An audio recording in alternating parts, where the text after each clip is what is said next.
পহেলা বৈশাখের মঙ্গল শোভাযাত্রার নাম পাল্টে হলো বর্ষবরণ আনন্দ শোভাযাত্রা। এবারের প্রতিপাদ্য নববর্ষের ঐকতান, ফ্যাসিবাদের অবসান। নববর্ষের ঐকতান, ফ্যাসিবাদের অবসান। এবারের বৈশাখ হবে সকলের।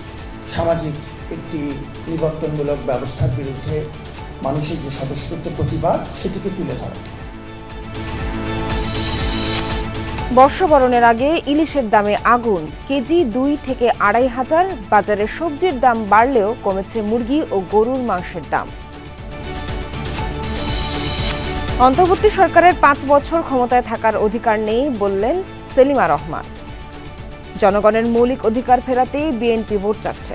ডিসেম্বরের মধ্যে তিনি নির্বাচন দেবেন, সেই কথায় তিনি থাকবেন। তিনি কিন্তু কোনো দুই রকম কথার মালিক নন।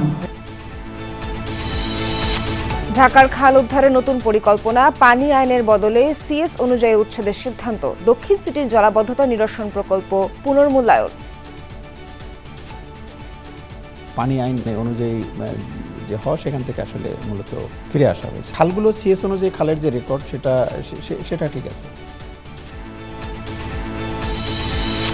কক্সবাজার সৈকতে আবর্জনার ছড়াছড়ি, হোটেল ভাড়া আর খাবারের খরচ নিয়ন্ত্রণে নেই পদক্ষেপ। নৈরাজ্য বন্ধে পদক্ষেপ নেওয়ার আহ্বান। এবার নিরাপত্তা জোন তৈরির অজুহাতে রাফা দখলের ঘোষণা ইসরায়েলের। বুলডোজার আর ট্যাঙ্ক দিয়ে মাটির সাথে মিশিয়ে দেয়া হচ্ছে সব স্থাপনা।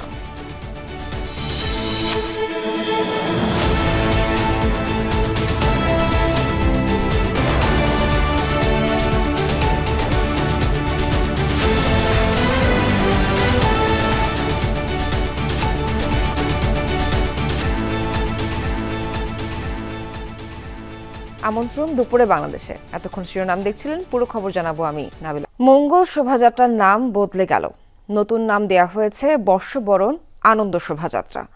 ঢাকা বিশ্ববিদ্যালয় কর্তৃপক্ষ বলছে, মঙ্গল শব্দটা দিয়ে এতদিন ফ্যাসিবাদের চর্চা হয়েছে। কারো চাপে নয়, শোভাযাত্রার শুরুর সময়ে যে নাম ছিল সেই নাম ফিরে আনা হয়েছে। এবারের প্রতিপাদ্য এবং মোটিভ মিলিয়ে শোভাযাত্রার মূল ধারণা থাকবে ফ্যাসিবাদ চর্চার বিনাশ, সব ধর্ম, বর্ণ এবং জাতির অংশগ্রহণ। এবারে বাংলা নতুন বছরের শোভাযাত্রার মোটিফের মধ্যে এটা নিয়েই আলোচনা বেশি। আয়োজকরা বলছেন, এটা ফ্যাসিবাদের মুখাকৃতি। স্বৈরাচারী চর্চা বিলোপে এই অবয়বই হয়ে থাকবে নিদর্শন। সকলকে নববর্ষের অগ্রিম। বাংলা 1432 বর্ষবরণ শোভাযাত্রায় নতুন নতুন চমক আনছে এবার ঢাকা বিশ্ববিদ্যালয়ের চারুকলা অনুষদ। বড় পরিবর্তন নামে। মঙ্গল শোভাযাত্রার নাম এখন বর্ষবরণ আনন্দ শোভাযাত্রা। প্রতিপাদ্য নববর্ষের ঐকতান, ফ্যাসিবাদের অবসান। ফ্যাসিবাদী শাসন ব্যবস্থার এই মঙ্গল শব্দটাকে এমনভাবে চর্চায় নিয়ে এসেছে, এটা যথেষ্ট রকম কিন্তু ব্যাড ফিলিংস কাজ করছে সোসাইটির বিভিন্ন ধরনের মানুষ। 1989 সালে তখন নাম ছিল আনন্দ শোভাযাত্রা। পুনরুদ্ধার করেছি যে আমরা সেই আনন্দ শোভাযাত্রাকে। শোভাযাত্রার নাম পরিবর্তন এবং ফ্যাসিবাদের মোটিফ নিয়ে শুরু থেকেই চলা আলোচনা ও সমালোচনার জবাব দিয়েছেন ঢাকা বিশ্ববিদ্যালয়ের উপাচার্য। একটি নিবর্তনমূলক স্বৈরাচারী ব্যবস্থার অবসান, রাজনৈতিক এবং সামাজিক একটি নিবর্তনমূলক ব্যবস্থার একটি প্রতীকী মুখাভাবে। এর ভেতর যদি আপনি কোনো একজন নির্দিষ্ট ব্যক্তিকে দেখতে চান, সেটা আপনার স্বাধীনতার শৈল্পিক প্রকাশ। যদি আপনি মনে করেন যে এটি একটি সার্বিক প্রতীক আকার আমি দেখব, সেটি আপনার ঠিক একইভাবে আমাদের পানির বোতলের ব্যাপারটাও তাই। বর্ষবরণ শোভাযাত্রার এবারের রুটটাও বেশ বড়। চারুকলা সামনে থেকে শুরু হয়ে শাহবাগ ঘুরে টিএসসি, শহীদ মিনার, দোয়েল চত্বর, আবারও টিএসসি হয়ে চারুকলায় গিয়ে শেষ হবে। আইনশৃঙ্খলা রক্ষাকারী বাহিনীর অবস্থান র্যালির সামনে নয়, থাকবে কৌশলগত। আমাদের র্যালির বহরের সামনে আইনশৃঙ্খলা রক্ষাকারী বাহিনীকে না রাখার সিদ্ধান্ত নিয়েছি। আইনশৃঙ্খলা রক্ষাকারী বাহিনী বরাবর আমরা দেখেছি এমনভাবে থাকে, তাতে অনেক সময় মনে হয় এটা পুলিশের র্যালি হচ্ছে। মেট্রোর শাহবাগ এবং টিএসসি স্টেশন দুটো বন্ধ থাকবে, এখানে যাত্রী উঠবে না এবং নামবে না। মেট্রো চলবে কিন্তু এটা চলবে না। বাট 11টা 12টার পরে আমাদের র্যালি শেষ হয়ে গেলে এই দুটো ওপেন হয়ে যাবে। চারুকলার আনন্দ শোভাযাত্রায় এবার ২৮ জাতিগোষ্ঠীর পাশাপাশি শতাধিক শিল্পী গাইবেন ফিলিস্তিনে গণহত্যার প্রতিবাদী গান। নারী ফুটবলার সহ বিভিন্ন শ্রেণী, পেশা, ধর্ম, গোত্রের মানুষের অংশগ্রহণ থাকছে বর্ষবরণ আনন্দ শোভাযাত্রায়। কর্তৃপক্ষ বলছে, ইউনেস্কো যে সাংস্কৃতিক প্রেক্ষাপটে বাংলা বছর বরণ শোভাযাত্রার স্বীকৃতি দিয়েছে সেটার বাস্তবিক প্রয়োগ থাকবে এবারের আয়োজনে। মনিরুল ইসলাম, যমুনা নিউজ, ঢাকা। বৈশাখের আগে ইলিশের দামে আগুন, বেশিরভাগই হিমাগার কিংবা সাগরের মাছ। তারপরও বড় আকারের মাছের দর ইচ্ছে মতো হাঁকছেন ব্যবসায়ীরা। তাদের দাবি, শখ করে ইলিশ কিনছেন উচ্চবিত্তরা। এর বাইরে সবাই দাম জিজ্ঞেস করেই দায়সারা। এদিকে ঈদের পর বাজারে অন্য মাছের যোগান কম, তাই দামও একটু বেড়েছে। শৈশবে পহেলা বৈশাখ মানেই ছিল ইলিশ বিলাস। পান্তার সাথে আলু ভর্তা আর ইলিশ ভাজা না হলেই ছিল বেমানান। কিন্তু গত কয়েক বছরে এসব শখ অনেকটাই ফিকে হয়েছে। গরিবের প্লেট থেকে জাতীয় মাছ হারিয়ে গেছে বললেও ভুল হবে না। এবারও ব্যতিক্রম নয়। কারওয়ান বাজারে ইলিশ মিলছে হাতে গোনা দোকানে, সেখানে ঢুমেরই দায় সারছেন নিম্ন ও মধ্যবিত্তরা। আর শখ করে কিনছেন ধনীরা, তাও ৩-৪টি করে। জানা গেল এসব ইলিশের আকার ১ কেজি ছাড়ালেই দাম ২,০০০ টাকার বেশি। ৮০০-৯০০ গ্রামের সাইজ মিলবে ১৭০০ টাকায়। বিক্রেতারা এসব মাছকে নদীর টাটকা ইলিশ বললেও মূল উৎস হিমাগার কিংবা সমুদ্র। বারমার ইলিশ, তাছাড়া কলস্টর, তাছাড়া চিটাগাং, এই ৩ রঙের ইলিশ মিলাই বিক্রি করতেছে। অরিজিনাল লাইনের ইলিশ নাই বর্তমানে। এগুলোর ছোট যেটা এটা হলো টাটকা, আর এগুলো হলো আপনার ফ্রিজিং মাছ, ফ্রিজিং হিমাগারের কলস্টরের মাছ। তো মনে করেন এগুলা বর্তমানে রেট অনেকটা কম। ছোটোগুলো তো বলে তো হইবে না এখন, আর 10 টাকা কেজি খেয়েছি, তো বলে তো হইবে না। যখন এখন যে দামটা আছে এটা মনে হয় ঠিক আছে। জাটকা আহরণে নিষেধাজ্ঞা চলছে, তাই বাজারে ইলিশ থাকারই কথা না। তাই অনেকটা গোপনে এই মাছ বেচাকেনা চলছে ইলিশের রাজধানী চাঁদপুরে। তবে দাম শুনে চক্ষু চড়ক গাছ। কিনি না থাকতো দাম বাড়তো, দাম কিনি না দাম কম। অন্য মাছ পাওয়া যায়, ইলিশ মাছ এখানে পাওয়া যায় না কম দামে মাছ কেনার জন্য। কিন্তু আসলে এখানে কম দাম না, কারণ তার চেয়ে বেশি আমাদের আড়ত থেকে এখানে আরো বেশি। উপকূলের জেলা ভোলায় ইলিশের সরবরাহ কাঙ্ক্ষিত না। সমুদ্রের অনেক মাছও এখান থেকে চলে যাচ্ছে রাজধানী সহ বড় জেলায়। তাই বৈশাখের আগে শখ করেও ইলিশ কিনতে পারছেন না অনেকে। বাজারে ইলিশ মাছই নাই, নাইন মধ্যে একটু নাগালের বাইরেই দাম। ইলিশ মাছের দাম বেশির কারণে কিনতে পারি না, এই জন্য রুই মাছ কিনে বাসা যাইতেছে। নদীতে জাটকা আহরণের নিষেধাজ্ঞা শেষ হবে আগামী ৩০ এপ্রিল। তৌহিদ হোসেন, যমুনা নিউজ, ঢাকা। ঈদের পর বাজারে মানুষের ভিড় বেড়েছে কেনাকাটা। পাল্লা দিয়ে ঊর্ধ্বমুখী বেশ কিছু সবজির দাম কমেছে। মুরগি ও গরুর মাংসের মূল্য। দোকানিদের দাবি, ঈদের আগের মতোই আছে বাজার। ঈদের পর আবার চিরচেনা রূপে রাজধানী। বিক্রেতার হাকডাক আর ক্রেতার দর কষাকষিতে জমে উঠেছে বাজার। এখনো সবজি বাজারে স্বস্তির বাতাস রয়েছে। রাজধানীর কারওয়ান বাজারে দেখা গেল বেশিরভাগের দামই অপরিবর্তিত থাকলেও বেড়েছে বেশ কিছু সবজির দাম। লম্বা বেগুন বিক্রি হচ্ছে ৮০ টাকায়, ২০ টাকা বেড়ে ১ কেজি শসা বিক্রি হচ্ছে ৮০ টাকায়, পটল ৮০ টাকা, ঢেঁড়স ৬০ টাকায় মিলছে। রমজানে ভোগান্তিতে ফেলা লেবুর দাম কমেছে। মানভেদে ৪০ থেকে ৮০ টাকা পর্যন্ত বিক্রি হচ্ছে প্রতি হালি। দেখা মিলছে কাঁচা আমের, প্রতি কেজির জন্য গুনতে হচ্ছে ৬০ থেকে ৮০ টাকা। দোকানিরা বলছেন বাজার এখনো নিয়ন্ত্রণে আছে, যদিও ক্রেতারা বলছেন শীতকালীন সবজির যোগান কমে যাওয়ায় প্রভাব পড়তে শুরু করেছে। শীতের সিজন চলে যাওয়ার পরে সবজির সব শেষ, উৎপাদন শেষ, যার কারণে হয়তো দামটা বেশি। শুক্রবারের মালের চাহিদা একটু বেশি থাকে, অফিস আদালত বদ্ধ, এখানে মালের দামটা হালকা একটু বেশি থাকে। খরিদার একটু কম, কিন্তু ইদারিং ঈদের পরে তো এখনো মানুষ পুরা ঢোকে না ঢাকা। রোজার মাঝে যেই সবজিগুলো কেনা হয়েছিল ওইগুলি মোটামুটি সহনশীল পর্যায়ে ছিল, শুধু লেবুর দামটা বাদে। আর ঈদের পরে লেবুর দামটা কমেছে। এখন ঈদের আগে যে ব্রয়লার মুরগির জন্য গুনতে হতো ২৩০ টাকা কেজি, এখন তা পাওয়া যাচ্ছে ১৮০ টাকায়। কমেছে গরুর মাংসের দামও।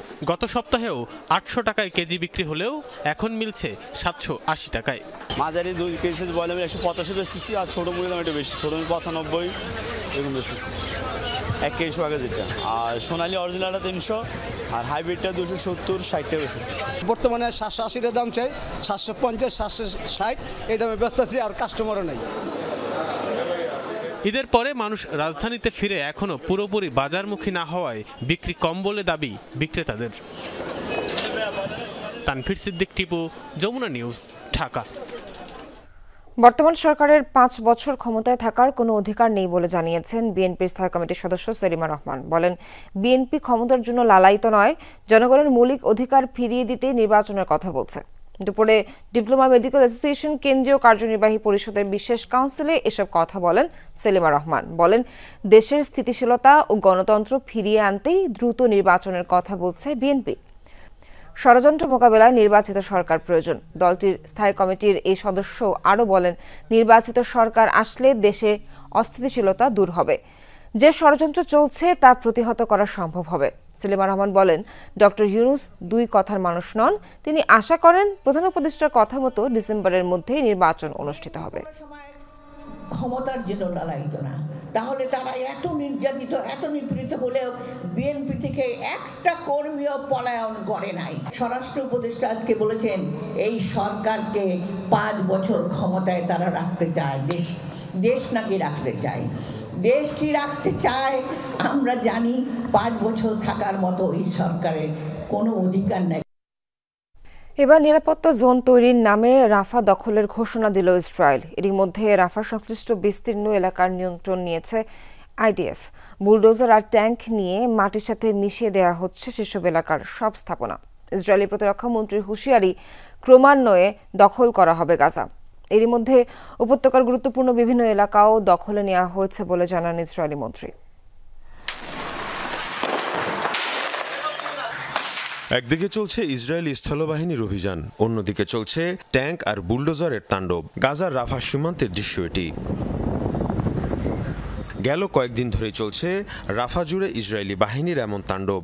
লক্ষ্য নিরাপত্তা জোন তৈরি করা। এই অজুহাতে দখল করা হচ্ছে রাফার ভূখণ্ড। এরই মধ্যে মিশর সীমান্ত সংলগ্ন অঞ্চলটির বিস্তীর্ণ এলাকা দখলে নেওয়ার কথা জানিয়েছে আইডিএফ। এই অবস্থায় ইসরায়েলি প্রতিরক্ষামন্ত্রীর ঘোষণা, ক্রমান্বয়ে দখল করা হবে গাজা। উপত্যকার পরিধি কমিয়ে আনার পরিকল্পনাও সফল হচ্ছে বলে দাবি তার। হামাস যতক্ষণ না আত্মসমর্পণ করবে ততক্ষণ আমাদের অভিযান চলবেই। এরই মধ্যে আমরা সন্ত্রাসীদের কোণঠাসা করতে সক্ষম হয়েছি। গাজার বেশ কিছু এলাকারও নিয়ন্ত্রণ নিতে পেরেছি। আন্তর্জাতিক নানা নিষেধাজ্ঞা আর সমালোচনা উপেক্ষা করেই গেল মাসে গাজায় স্থল অভিযানের পরিধি বৃদ্ধি করে ইসরায়েল। মীর মুশফিকা হাসান, যমুনা নিউজ। গাজায় গণহত্যার প্রতিবাদে আজও রাজধানীতে বিক্ষোভ করছে বিভিন্ন সংগঠন। জাতীয় মসজিদ বায়তুল মুকাররমের সামনে থেকে যোগ দিচ্ছেন আমাদের সহকর্মী আশিক মাহমুদ। যাচ্ছে আশিকের কাছে। আশিক, এখন সেখানে কি পরিস্থিতি দেখছেন? মিছিল থেকে তারা কি কি দাবি তুলেছেন, কি জানতে পারলেন?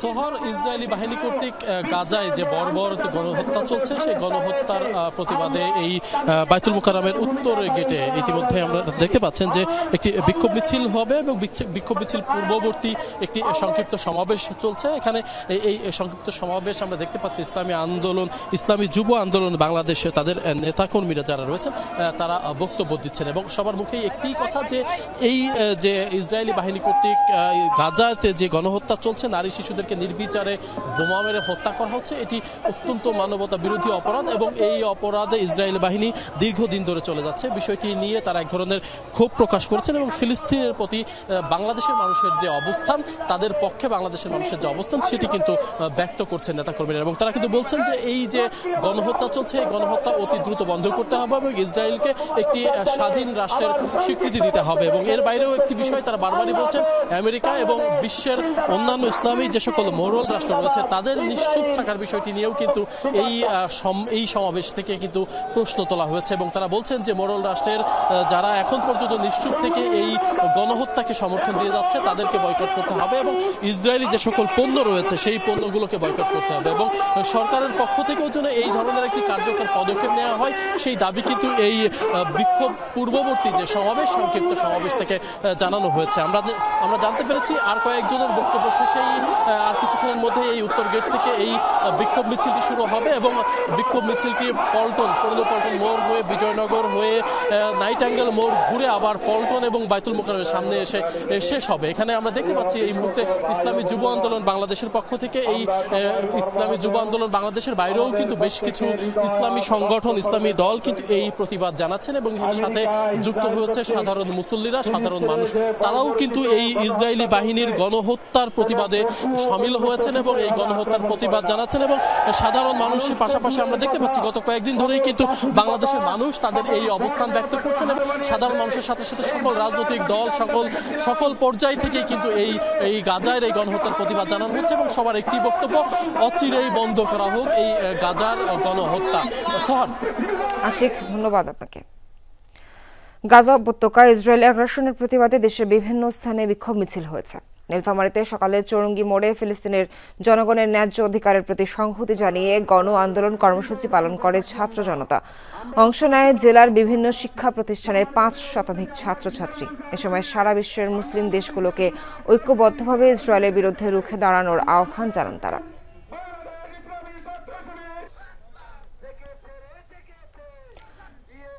ঝালকাঠিতেও ফিলিস্তিনি গণহত্যার প্রতিবাদ জানিয়ে বিক্ষোভ মিছিল অনুষ্ঠিত হয়েছে। সকালে কাঠালিয়ায় বিনাপানি বাজারে তাওহিদি জনতার ব্যানারে এই কর্মসূচির আয়োজন করা হয়। এরপর বিক্ষোভ মিছিলটি বিভিন্ন সড়ক প্রদক্ষিণ করে। পরে সংক্ষিপ্ত সমাবেশে ইসরায়েলি পণ্য বর্জনের সবার প্রতি আহ্বান জানান বক্তারা।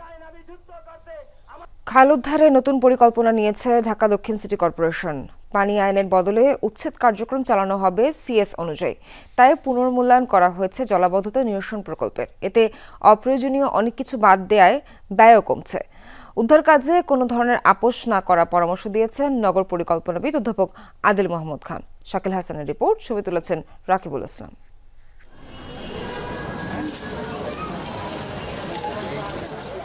মানিকনগর এলাকায় ৫০ বছরেরও বেশি সময় বসবাস করছেন রহমতুল্লাহ। চোখের সামনে মান্ডা খাল দখল হতে হতে সংকুচিত হতে দেখেছেন তিনি। মান্ডা পোলের গোড়া থেকে নৌকা দিয়ে আপনার যেটা অতি দিবঙ্গর সড়ক যেটা মানে বিশ্ব রোড মধুমিতা হল রোহানে চলে যাইতাম। এই খাল আগে ছিল এই এলাকার মানুষের যোগাযোগের মাধ্যম। পরে ময়লা আবর্জনা ফেলে খালটি ভরাট করা হয়েছে। এক সময়ের আশীর্বাদ খালটি এখন এলাকাবাসীর জন্য অভিশাপ। এখানে পরিষ্কার হইতেছে না, গত 6 মাস ধরে এভাবে পড়ে রয়েছে। এখানে এই ময়লার গন্ধে থাকা যায় না, আর মশায় অসুস্থ, ওষুধপত্র কিছুই দেওয়া হয় না। রেকর্ড করি কিছু টাকা পয়সাও দিছে, দেওয়ার পর ওনারা সরে গেছে, আবার কিন্তু ওনারা দেখা যায় এরপরে আবার ওনার আগে জায়গা এসে পড়ছে। মান্ডা, শ্যামপুর, জিরানি ও কালুনগর খাল পুনরুদ্ধার ও স্থাপনা নির্মাণে ২০২০ সালে ৮৯৮ কোটি টাকার প্রকল্প নেওয়া হয়। জলাবদ্ধতা নিরসন এই প্রকল্পের মূল উদ্দেশ্য হলেও অসংখ্য সেতু, ফুডকোর্ট, টয়লেট, বৈদ্যুতিক খুঁটি স্থাপনও এতে অন্তর্ভুক্ত করা হয়েছিল। এর অনেক কিছুই অপ্রয়োজনীয় বিবেচনায় প্রকল্পটি আবার পুনর্মূল্যায়ন করছে ঢাকা দক্ষিণ সিটি কর্পোরেশন।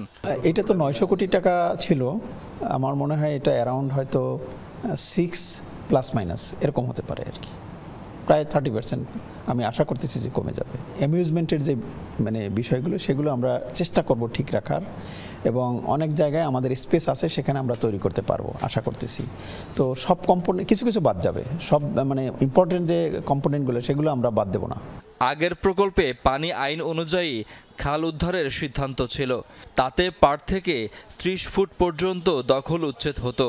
পুনর্মূল্যায়নে সেটি বদলে সিএস রেকর্ড অনুযায়ী উচ্ছেদের সিদ্ধান্ত হয়েছে। এখন একটা 5তলা বিল্ডিং বা 10তলা বিল্ডিং মালিক, তাকে আমি কোথায় রিহেবিলিট করব? এই কারণেই মূলত পানি আইন অনুযায়ী যে হয় সেখান থেকে আসলে মূলত ফিরে আসা হয়েছে। খালগুলো কি ন্যারো হয়ে যাচ্ছে না, খালগুলো সিএস অনুযায়ী খালের যে রেকর্ড সেটা ঠিক আছে। বাস্তবতাটাকে মেনে নিয়েও যদি আমরা সিএসে যাই, পুরোপুরি সিএস মানতে হবে, এবং এখানে যারা অবৈধভাবে বিল্ডিং করেছেন তাদের ব্যাপারে কোনো আপোষ চলবে না। সেই দখলদারের সাথে যদি রাষ্ট্রের কোনো সেই অর্থে সেটাকে মেনে নেওয়ার চরিত্র তৈরি হয়, তাহলে ভবিষ্যতেও ঢাকার যে কোনো খাল মানুষ দখল করবে এবং পরে ধরে নিবে যে এটা আর উদ্ধার করা হবে না। যত্রতত্র অবকাঠামো নির্মাণের সিদ্ধান্ত বাদ দিয়ে খাল পুনরুদ্ধারে মনোযোগ দেওয়ার পরামর্শ দিয়েছেন এই নগর পরিকল্পনাবিদ। কেন খালের মধ্যে সিভিল ওয়ার্কসের মাধ্যমে কর্পোরেশনের ফুডকোর্ট বানাতে হবে? হয়তো একটা দুটো প্রয়োজনীয়, অধিকাংশ অপ্রয়োজনীয়। মূল উদ্দেশ্যই থাকে টাকা মারার জন্য। এই ধরনের একদমই অপ্রয়োজনীয় পূর্ত কাজগুলোকে টোটালি বাদ দেওয়া উচিত। প্রকল্পের অজুহাতে স্বাভাবিক পরিষ্কার কার্যক্রম না করায় খালগুলোর বিভিন্ন স্থানে আবর্জনা জমে ভরাট হয়ে গেছে। মান্ডা খাল দখল উচ্ছেদ এবং সংস্কার প্রকল্প শেষ হওয়ার কথা 2026 সালে। এখন প্রকল্পটি পুনর্মূল্যায়ন চলছে। এতে করে নিশ্চিতভাবে বলা যায় আগামী বছর শেষ হচ্ছে না প্রকল্পটি। ফলে প্রকল্পের মেয়াদ যেমন বাড়বে, ঠিক তেমনি বাড়বে এলাকার মানুষের দুর্ভোগও। শাকিল হাসান, যমুনা নিউজ, ঢাকা। দিন দিন সৌন্দর্য হারাচ্ছে কক্সবাজার সমুদ্র সৈকত। ময়লা আবর্জনার ছড়াছড়ি, অপরিচ্ছন্নতা আর অব্যবস্থাপনা প্রকট। বেহাল অবস্থা দেখে হতাশ দূর দূরান্ত থেকে আসা পর্যটকরা। তার উপর হোটেল মোটেলের অতিরিক্ত ভাড়া আদায় এবং খাবারের গলা কাটা দাম নিয়ন্ত্রণে নেই কোনো পদক্ষেপ। পর্যটকদের অন্যতম পছন্দের গন্তব্য কক্সবাজার সমুদ্র সৈকতে, কিন্তু সেখানে গিয়ে দেখতে হয় এই হাল, ময়লা আবর্জনা, উচ্ছিষ্টের ছড়াছড়ি। ছুটির দিনে সৈকতের কলাতলি থেকে লাবণী পয়েন্ট পর্যন্ত লক্ষাধিক পর্যটকের ঢল নামে। অপরিচ্ছন্নতা আর অব্যবস্থাপনা তখন আরও প্রকট হয়। প্লাস্টিকের বোতল, চিপসের প্যাকেট, পলিথিন, সাগর থেকে ভেসে আসা বর্জ্য সয়লাভ চারপাশ। ডাস্টবিন কোনো এক জায়গায় করে দেয়, দেখা যায় সেখানে এগুলা সেফ থাকে, এক জায়গায় বললো পরিবেশের ময়লা হয় না। বিভিন্ন রকম পেয়ারা মাখা বিক্রি করে ওই কাপগুলোর কারণে ডিস্কটা বেশি নোংরা হয়ে যায়। পর্যটন শহরে যে ব্যবস্থাপনা, শৃঙ্খলা, নজরদারি থাকার কথা, কক্সবাজারে তার ছিটে ফোটাও নেই। হোটেল মোটেলে অতিরিক্ত ভাড়া, খাবারের গলা কাটা দাম, যান চলাচলে নৈরাজ্য, এসব নিয়ন্ত্রণে প্রশাসনের উদাসীনতায় ক্ষুব্ধ পর্যটকরা। পর্যটক যারা আছে তারা ছবি তুলতে গিয়ে, বিভিন্ন কিছু কিনতে গিয়ে যে হয়রানির শিকার হয়, অতিরিক্ত দাম নেয়। অ্যাপার্টমেন্ট, ফ্ল্যাট সব কিছুতেই ওভার সিন্ডিকেট হচ্ছে, তো অবশ্যই আপনারা এগুলো দেখার কোশিশ করবেন, এরকম সিন্ডিকেট না হোক।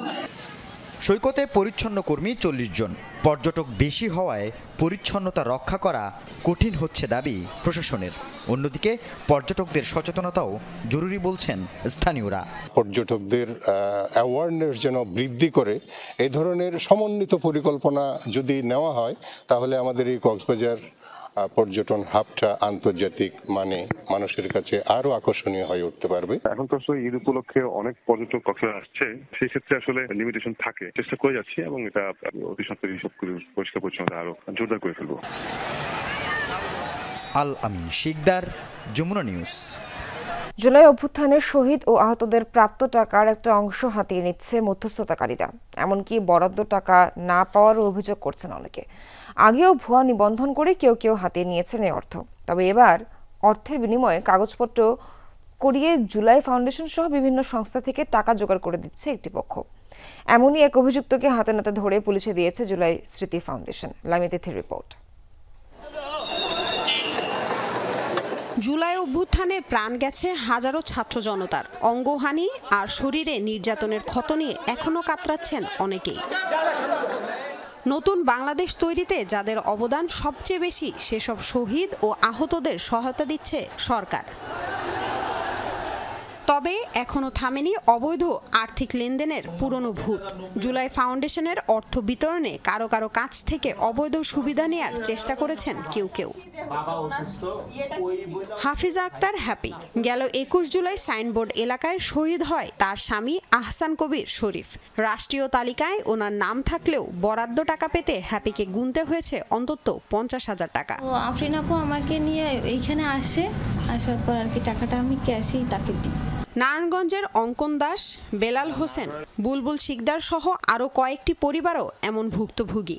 আফরিন আপা বলতেছে যে এইভাবে পোক টিকতে পেয়ে অনেক মানুষেরকে এইভাবে সত্যিই তো দিতে চায় না, তো আপনারা যদি কিছু টাকা খরচ করেন তাইলে এটা আমি কইরা দিতে পারবো। ফোন দেওয়ানোর পরে আফরিন আপু ফোন দিচ্ছে যে ভাই টাকাটা দিলেন না, ঠিক আছে আরেকটা 50,000 টাকার অ্যামাউন্ট আসবে, সমাজ কল্যাণ মন্ত্রণালয় থেকে 50,000 টাকা অ্যামাউন্ট আসবে, ওই অ্যামাউন্টটাতে আপনার নামটা তো ইনশাল্লাহ ঢুকাইতে পারি। আমরা টাকাটা দিতে চাই নাই, 2 দিন পর দিছি, পরে ডিসি অফিসের সামনে দাঁড়াইছে, ফোন দিছে আঙ্গরে, পরে গেছি, পরে 10,000 টাকা দিছি। হ্যাঁ কয় বলে অনেক অপমান হয়েছে। প্রশ্ন হচ্ছে কে এই দিলশাদ আফরিন? খোঁজ নিয়ে জানা যায় এনসিপির নারায়ণগঞ্জ জেলার অন্যতম সংগঠক ছিলেন তিনি। অভিযোগ ওঠার পর বহিষ্কার করা হয় তাকে। ওই যে ওই ফাইলের কাজ, হ্যাঁ সবটাই তো, ওইটা তো মানে পাশের নিচে তো হবে না, মানে একটা পাস এসব অভিযোগ শুরুতে অস্বীকার করলেও এক পর্যায়ে নমনীয় হয়ে সমঝোতার চেষ্টা করেন আফরিন। আমি ভাই আপনার সাথে আগে কথা বলবো, এই সমস্ত বিষয় আশাগুলো নিয়ে আগে আপনি আমার সাথে কথা বলেন। আমি বুঝতে পারছি ভাই, আপনি তো ফাউন্ডেশনের একজন। কিভাবে শহীদ ও আহতদের সরকারি তালিকা আসলো তার কাছে? জিএম শাখা থেকে ওনার নামটা আমার মনে নাই, কিন্তু জিএম শাখার কর্মকর্তা একজন দিয়েছে। রাখেন একটা নাম্বার তোমাকে কথা বলে দিব, হ্যাঁ তুমি কথা বলবা, যে বলবা কাজটা 5-এর নিচে করতে পারবো না। তো এতদিন আমরা নিজেদের টাকা দিয়ে করছি, তো এখন তার এটা সম্ভব হইতেছে না। তো এটা যদি এখন আপনাদের ঈদ থেকে কিছু দেন তাহলে এটা ভালো হয়। এমন অনৈতিক কর্মকাণ্ডের জন্য ন্যূনতম আফসোসও ছিল না তার। অনেকে তো অনেক দুর্নীতি করতেছে, কিন্তু সেই জায়গাটাতে আমি কখনোই যাই নাই। এবং আমি শুধুমাত্র চাইছি যে আহতরা, যদিও কারণ অনেক আহত আছে যারা সুস্থ, আমি বলছি যে ভাই আপনারা প্রয়োজনে যারা সুস্থ আছেন তারা একজন অসুস্থ আহতর পিছনে দাঁড়ান। জুলাই ফাউন্ডেশন বলছে বেশ কয়েকটি পরিবারের আবেদনের সাথে আফরিনের নাম আসায় বিষয়টি অনুসন্ধান করেন তারা। খোঁজ নেওয়ার চেষ্টা করে জানতে পারে যে উনি শুধু এই জায়গা না, উনি সাথে 7-8টা জায়গা থেকে উনি টাকা নেয়। ইভেন উনি শহীদ পরিবারের কাছ থেকেও টাকা নেয়। উনি সমাজসেবা থেকে যে গভর্নমেন্টে যে টাকাটা দেওয়া হচ্ছিল, ওখানে 20,000 টাকা পাইলে উনি সবাইকে বলতো যে 20,000 টাকা থেকে 10,000 টাকা দেন, যদি এই 10,000 টাকা এই মুহূর্তে না দেন পরবর্তী যে অনুদানটা আসবে ওটা আপনি পাবেন না। অভিযুক্ত আফরিনকে পুলিশে দিয়েছে জুলাই শহীদ স্মৃতি ফাউন্ডেশন। লামিয়া তিথি, যমুনা নিউজ, ঢাকা। মিস আর্থ বাংলাদেশ বিজয়ী মডেল মেঘনা আলমকে অপহরণের অভিযোগ সঠিক নয় বলে জানিয়েছে ডিএমপি। এক বার্তায় জানানো হয়, আইনি প্রক্রিয়া অনুসরণ করে তাকে নিরাপত্তা হেফাজতে রাখা হয়েছে। বৃহস্পতিবার রাতে বিশেষ ক্ষমতা আইনে মডেল মেঘনা আলমকে 30 দিনের আটকাদেশ দিয়ে কারাগারে পাঠায় আদালত। তার বিরুদ্ধে রাষ্ট্রীয় নিরাপত্তার প্রতি হুমকি এবং গুরুত্বপূর্ণ ব্যক্তি সম্পর্কে মিথ্যাচারের অভিযোগ রয়েছে। আমি তাদেরকে বলছি যে আপনারা যদি থানা থেকে হয়ে থাকেন। গত বুধবার সন্ধ্যায় ফেসবুক লাইভে থাকার সময় অভিনেত্রী ও মিস আর্থ বাংলাদেশ 2020 বিজয়ী মেঘনা আলম অভিযোগ করেন, পুলিশ পরিচয়ধারীরা তার বাসার দরজা ভেঙে ভেতরে প্রবেশ করে। দাবি করছিলেন তিনি নিরপরাধ। 12 মিনিটের মাথায় লাইভটি বন্ধ হয়ে যায়, পরে সেটি ডিলিটও হয়ে যায়। আমার ফোন, ল্যাপটপ সব প্রমাণ তারা নিয়ে যাবার চেষ্টা করছে। বৃহস্পতিবার রাত 10:30টার দিকে মেঘনা আলমকে সিএমএম আদালতে হাজির করে আটক রাখার আবেদন করে ডিবি পুলিশ। আদালত বিশেষ ক্ষমতা আইনে তাকে 30 দিনের আটকাদেশ দেন। মেঘনা আলমকে কাশিমপুর কারাগারে পাঠানো হয়েছে। তার বিরুদ্ধে সুনির্দিষ্ট কোনো মামলা দায়ের হয়নি। ঠিক আছে, আমার বাসায় আমি কোনো লোক কখনো আনি না। অভিনেত্রী মেঘনা আলমকে অপহরণের অভিযোগ সঠিক নয় জানিয়েছে ডিএমপি। তারা বলছে তাকে নিরাপত্তা হেফাজতে রাখা হয়েছে। মেঘনা আলমের আইনের আশ্রয় নেওয়ার অধিকার আছে। গুরুত্বপূর্ণ ব্যক্তি সম্পর্কে মিথ্যা ছড়ানোর মাধ্যমে আন্তঃরাষ্ট্রীয় সম্পর্কের অবনতি করার অপচেষ্টা করা এবং অর্থনৈতিকভাবে রাষ্ট্রের বিরুদ্ধে ষড়যন্ত্রে লিপ্ত থাকার অভিযোগে যথাযথ আইনি প্রক্রিয়া অনুসরণ করে মেঘনা আলমকে নিরাপত্তা হেফাজতে রাখা হয়েছে। ডিটেনশন আইন অনুযায়ী জননিরাপত্তা, রাষ্ট্রীয় নিরাপত্তা বা আইন শৃঙ্খলা রক্ষার প্রয়োজনে কোনো ব্যক্তিকে আনুষ্ঠানিক বিচার ছাড়াই নির্দিষ্ট সময়ের জন্য আটকে রাখতে পারে সরকার। ঠিক আছে, আমার বাসায় পুলিশ এসে। রাবি সিদ্দিকী, যমুনা নিউজ, ঢাকা। এবার পরিবর্তন হচ্ছে বাংলাদেশ পুলিশের নতুন লোগো। রাজনৈতিক পট পরিবর্তনের পর বাংলাদেশ পুলিশের পোশাক ও লোগো পরিবর্তনের প্রস্তাব ওঠে। এরই মধ্যে পুলিশের নতুন পোশাকের বাছাই কার্যক্রম সম্পন্ন হয়েছে। বৃহস্পতিবার পুলিশ সদর দপ্তরের এক চিঠিতে লোগো পরিবর্তনের তথ্য জানানো হয়। চিঠিতে বলা হয়, শিগগিরই মন্ত্রণালয় নতুন লোগোর বিষয়ে প্রজ্ঞাপন জারি করবে। নতুন লোগোতে থাকছে পানির ওপর জাতীয় ফুল শাপলা, ধান গমের শীষ ও পাট পাতার টবে লেখা পুলিশ। বর্তমান লোগো থেকে বাদ পড়ছে পাল তোলা নৌকা। লোগো পরিবর্তনের চিঠিতে বলা হয়, বাংলাদেশ পুলিশের বিদ্যমান মনোগ্রাম বা লোগো পরিবর্তনের গৃহীত সিদ্ধান্তের পরিপ্রেক্ষিতে নতুন মনোগ্রাম বা লোগো চূড়ান্ত করা হয়েছে, যা এরই মধ্যে কর্তৃপক্ষ কর্তৃক অনুমোদিত হয়ে প্রজ্ঞাপন জারির অপেক্ষায় রয়েছে।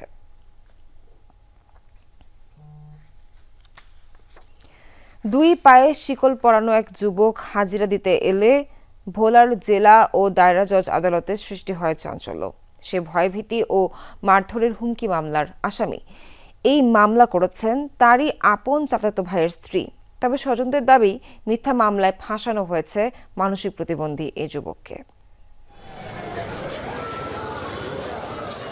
দুই পা শিকলে বাঁধা, এসেছে মামলার হাজিরা দিতে। ভোলার জেলা ও দায়রা জজ আদালতে এই ঘটনা দেখে চমকে ওঠে উপস্থিত জনতা। স্বজনদের দাবি, মোহাম্মদ আরিফ মানসিক প্রতিবন্ধী। আরিফের বাবা মোহাম্মদ নাসিরের সাথে চাচা মোহাম্মদ মিলনের জমিজমা নিয়ে বিরোধ। দুই পরিবারের পাল্টাপাল্টি মামলায় হয়রানির শিকার হয়েছে আরিফ। বাড়ির মধ্যে যা গাছরা আছে সব কাটিয়ে লাইছে, গাছের গোড়া আছে কাটিয়ে লাগানোর পরে আমি আবার থানায় অভিযোগ দিছি, আর দারোগা আইছে আমাদের পরে এই গাছরা কাটিয়ে আবার কি করছে, আবার কি করছে আমারে 7 ধারা মামলা করছে, আবার আমার এই প্রতিবন্ধী ছেলে সহ আমাকে ব্যাকের নাম। জন্মের পরে থেকে আমার ছেলে আরিফ প্রতিবন্ধী ওরে একটা ঘর উঠায়া ওরে বাথরুম সহ ওই ঘরের ভিতরে শিকল দিয়া ফাটালা দিয়ে আটকে রাই। বাবা মা ভাই মিলে 5 জনের নামে আসামি করছে।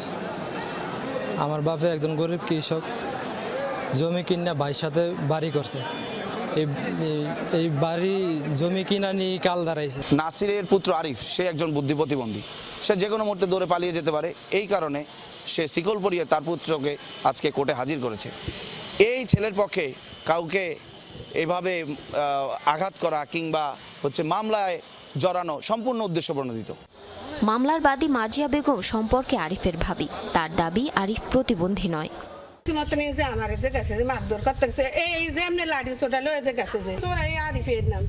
তারপরে নাসি শরীফ সবাই মিলিয়ে গেছে এই ঘরে পোলা যে চুরি করায় তো কি এই বাইন্দা কি চলতি বছরের ফেব্রুয়ারিতে আদালতে মামলা করেন বাদী। পুলিশ বলছে আসামি প্রতিবন্ধী কিনা সেটা জানা নেই তাদের। আদালত মামলার তদন্তের আদেশ দিলে কঠোরভাবে তদারকি করা হবে।